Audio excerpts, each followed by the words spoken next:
नमस्कार मित्रों, भारतवर्ष की समस्त आबालवृद्ध जनता को मैं हाथ जोड़कर प्रणाम करता हूं। इसके साथ साथ एक निवेदन करता हूं कि यह वीडियो अवश्य देखें। यह वीडियो पूरा देखें क्योंकि इस वीडियो में मैं ऐसी बातें उठाने जा रहा हूं जो वर्तमान समय में उठानी परम आवश्यक हो गई हैं। यह विषय है हमारे स्वास्थ्य का। आज भारतवर्ष के एक एक परिवार में एक एक गंभीर रोगी पड़ा हुआ है। आज हमारे परिवारों में 3, 4, 5 ऐसे रोग हो गए हैं जो कि असाध्य हैं और उन रोगों से एक एक व्यक्ति पीड़ित है। भारत के लोग सबसे ज्यादा दरिद्र तब होते हैं जब उनके घर में कोई एक गंभीर रोगी बीमार होकर किसी प्राइवेट अस्पताल में अथवा किसी ब्रांडेड बड़े अस्पताल में भर्ती हो जाता है। यह सरकार का डाटा है, यह मेरा डाटा नहीं। संसद में बोला गया है कि भारत में 70% लोग बैंक करप्ट अस्पताल के खर्चों की वजह से हो जाते हैं। आज हम यह नहीं सोच रहे हैं कि हमारे पूर्वजों ने शिक्षा और स्वास्थ्य दोनों को रोजगार से बाहर रखा था। हम बीमार पूर्व कालों में नहीं हुए हैं। अगर आपको भारत का इतिहास देखना है तो इसको 1200 वर्ष पहले से देखना शुरू करिए, क्योंकि 1200 वर्ष से तो लगातार हम गुलाम हैं और वो गुलामी की मानसिकता आज भी नहीं जा रही है। इसी का परिणाम है सरकारी नौकरी की चाहत। हमारे यहां तो कहावत थी ना, उत्तम खेती मध्यम बान, अधम चाकरी भीख निदान, कि नौकरी करने से बढ़िया भिक्षा मांग लो। और वहां पर सरकारी नौकरी एक पैशन बना हुआ है। यह सब कारण केवल और केवल हमारे अंदर जो गुलामी की मानसिकता अभी तक पड़ी हुई है। 1200 वर्षों में कितनी पीढ़ियां होती हैं, कैलकुलेट करके जरा देखिए आप। 1200 वर्ष बीतने में कितनी पीढ़ियां बीत जाती हैं। उतनी पीढ़ियां लगातार गुलामी की मानसिकता में रही हैं और उतने दिनों से हमारे पूर्वज लगातार लड़ते रहे हैं। किसी काल में हमारे पूर्वज शांत नहीं बैठे हैं। आज अगर अधिकारों के रूप में हमारी गुलामी खत्म हुई है तो मानसिक रूप से भी इसे समाप्त करना पड़ेगा। इसकी समाप्ति तभी हो पाएगी जब भारत के लोग शारीरिक और मानसिक रूप से स्वस्थ रहेंगे। यहाँ तो सब बीमार हैं, घर के घर बीमार हैं, गांव के गांव बीमार हैं। और भारत में भी एक विशेष क्षेत्र मैं बताता हूं, पंजाब, हरियाणा, दिल्ली, उत्तर प्रदेश, यह बहुत बीमार है, जिसमें दिल्ली भारत का सबसे बीमार नगर है। सबसे ज्यादा बीमार लोग वहां पहुंच रहे हैं क्योंकि इसके आसपास की जो सराउंडिंग है वो भी बहुत बीमार है। इतने बीमार लोग राष्ट्र का निर्माण करेंगे, राष्ट्र का उत्थान करेंगे। बीमार आदमी हमेशा पीड़ित रहता है और दूसरे को भी पीड़ा ही दे सकता है, क्योंकि जो चीज आपके पास नहीं है वह वस्तु आप किसी को दे नहीं सकते। इतनी तर्कसिद्धि आप में होनी चाहिए। जो चीज जिसके पास है वही इस संसार को दे सकता है। जो जिसके पास नहीं है वह इस संसार को या किसी को भी नहीं दे सकता। तो पीड़ित रोगी लगातार पीड़ा में रहता है और संसार में भी पीड़ा पैदा होती है। उदाहरण के लिए, यदि आपके घर में कोई व्यक्ति पीड़ित हो तो आपके अंदर भी पीड़ा महसूस होती है। किसी पति की पत्नी अथवा पत्नी का पति बीमार हो, पीड़ा दोनों को होती है। इस स्थिति से बाहर आने हेतु हमारे पूर्वजों द्वारा जो संघर्ष किया गया है उसको जानना होगा। जिसकी हम संतानें हैं, उन देवताओं ने वेदों के रूप में जो हमें ज्ञान दिया है चिकित्सा का, उसको जानना होगा। मैं नहीं कहता कि सब लोग आयुर्वेदाचार्य अथवा वैद्य बन जाएं, किंतु इतना जरूर करें कि एक मोटरसाइकिल खरीदते हैं तो उसके साथ उसका यूजर मैनुअल लेते हैं आप, कि इसका प्रयोग करना कैसे है, इसका रखाव कैसे करना है। यह समस्त जानकारी आप उससे प्राप्त करते हैं।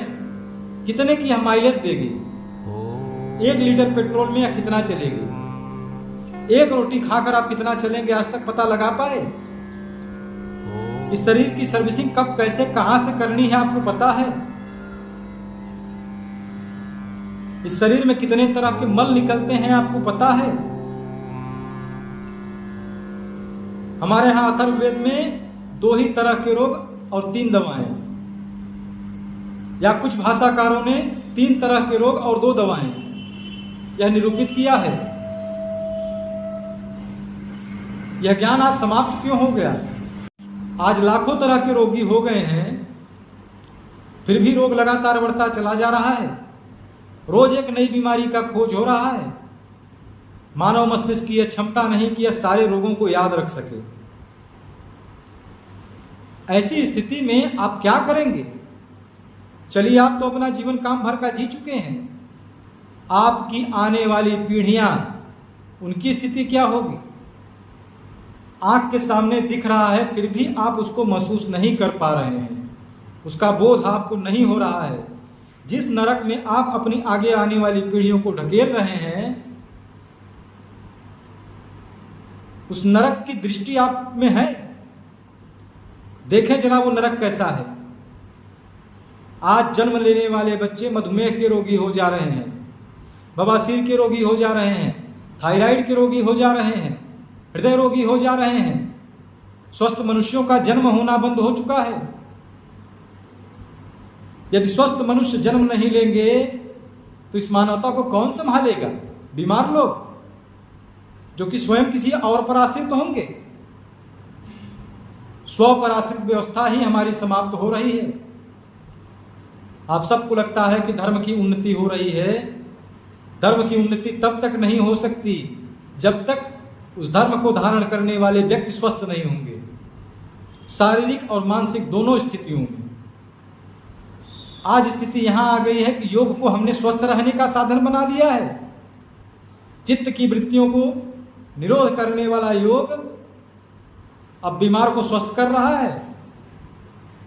स्वस्थ करने का काम बीमार को, यह तो आयुर्वेद का था। आयुर्वेद के प्रमुख आचार्य चरक ने कहा है कि स्वास्थ्य से स्वास्थ्य रक्षणम आतुरस्य विकार प्रशमनम च।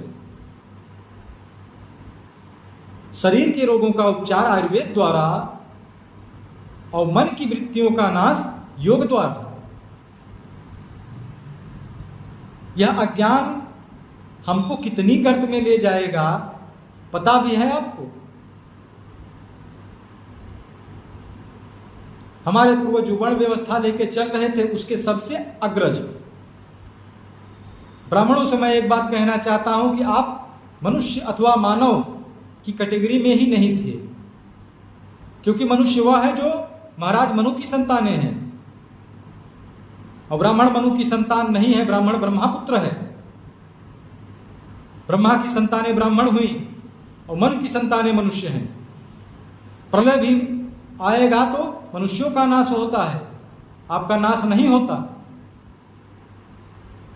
ईश्वर ने जिस उद्देश्य हेतु आपको भेजा था, आपको बनाया था, क्या उस उद्देश्य की पूर्ति आप आज कर पा रहे हैं? तनिक भी भान है आपको? और इन सब का कारण रोग है। क्योंकि जिसके शरीर में रोग हो गया वह मृत्यु के लिए आशंकित हो जाएगा। मृत्यु का भय उसको लगातार सताने लगेगा। अगर आपकी मोटरसाइकिल बिल्कुल बढ़िया स्वस्थ न हो, अच्छे से सर्विसिंग न हुई हो, चलाने में खिचखिच कुछ कुछ कर रही हो, कहीं भी आने जाने में आपको भय लगेगा कि रास्ते में खड़ी न हो जाए, और वही भय आपको आपके शरीर के साथ लग रहा है। वह भय इतना प्रगाढ़ हो चुका है कि सोते जागते लगातार आपके मन में बना हुआ है, और इसी का परिणाम है कि कितना संचय कर लें, कितना संचय कर लें, कितना संचय कर लें।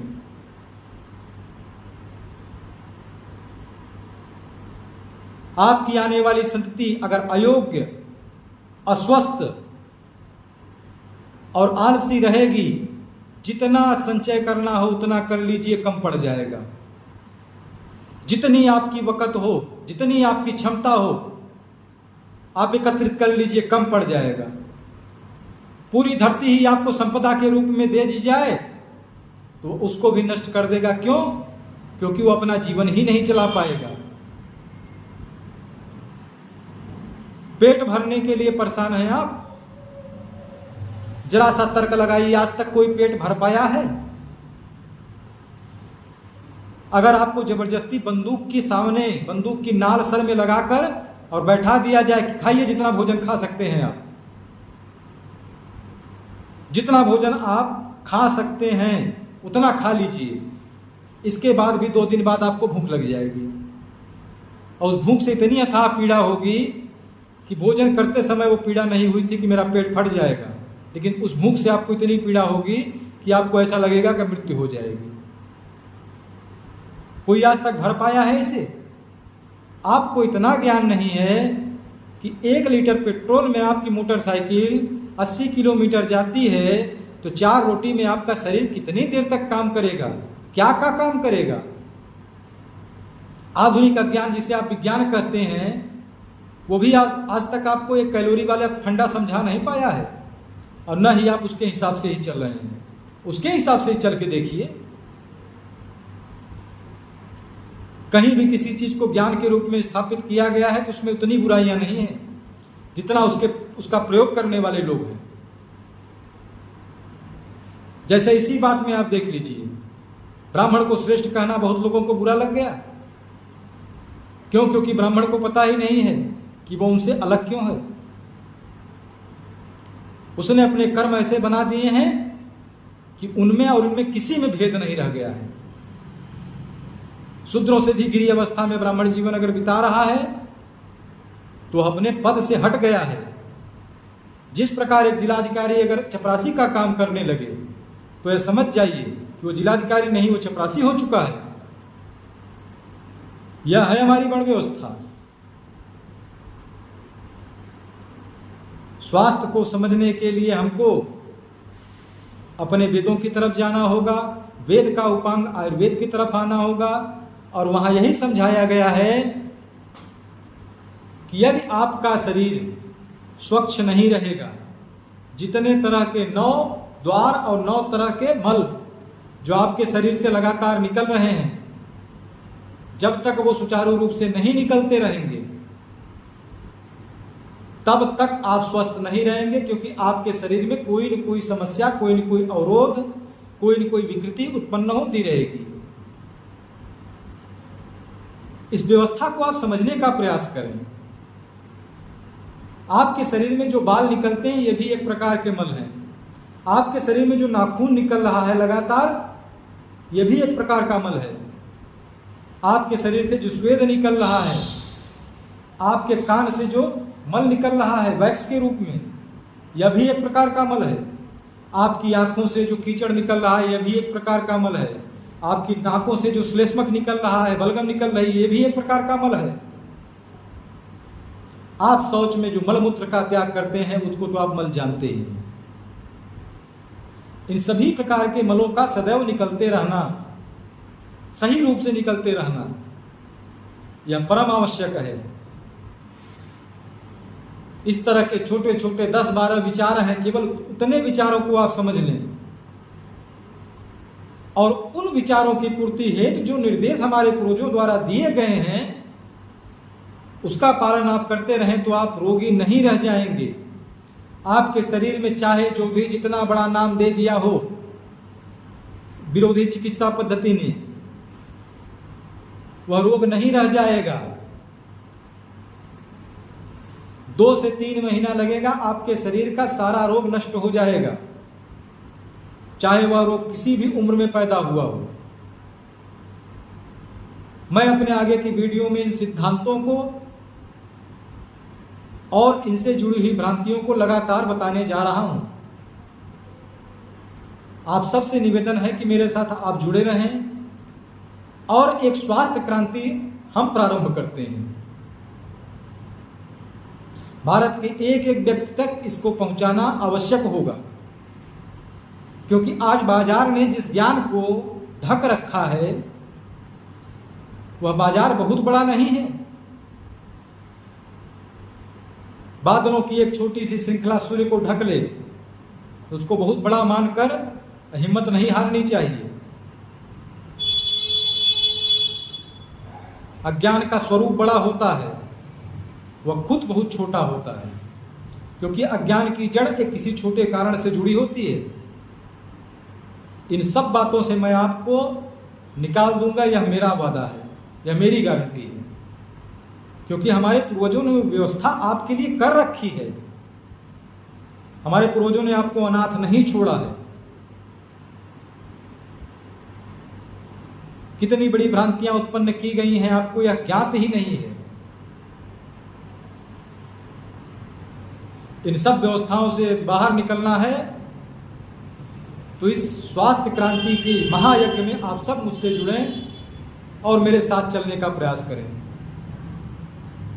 मैं पुनः वादा करता हूं कि आपको स्वस्थ कर दूंगा। जो भी आपसे मैं कर्म कराऊंगा, उन कर्मों के बदले मैं आपको स्वास्थ्य दूंगा। नेताजी ने नारा दिया था ना, तुम मुझे खून दो मैं तुम्हें आजादी दूंगा। मैं यह कह रहा हूं कि आप केवल अपनी जरा सी बुद्धि मुझे दे दीजिए, मैं आपको स्वस्थ कर दूंगा। न कोई बहुत ज्यादा सिद्धांत, न कोई बहुत ज्यादा पालन, बिल्कुल सामान्य से कार्य करके आप स्वस्थ रह सकते हैं। नमो नारायण, प्रणाम।